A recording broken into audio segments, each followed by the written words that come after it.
Luke Thomas for SB Nation, here to discuss the results of Saturday's big boxing bout between Manny Pacquiao and Brandon Rios, which took place at the Cotai Arena at the Venetian in Macau, China.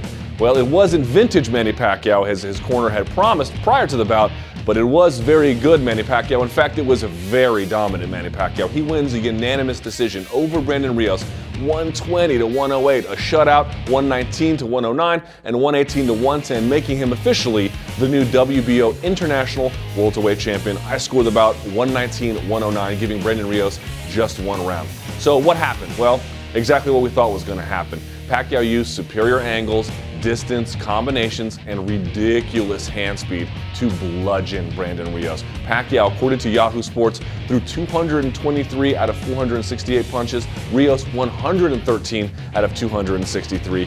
Poor Rios could do almost nothing to Pacquiao. He was durable as he normally is, and he did try to corner him and put him against the ropes, but could never really do so effectively. Pacquiao always cutting angles, getting out of the way.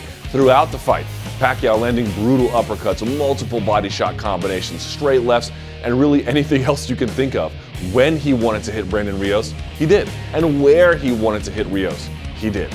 As for what's next, Rios has now lost 2 in a row, and while he said he won't go back to light welterweight, he might want to reconsider. Pacquiao, on the other hand, has some options. He could rematch Timothy Bradley, as both are top-ranked guys, and they have some unfinished business. Some of you might be asking about, hey, what about Floyd Mayweather? Don't hold your breath. So, he looked good in a redemptive performance as Manny Pacquiao absolutely beats the brakes off of Brandon Rios in Macau, China on Saturday night.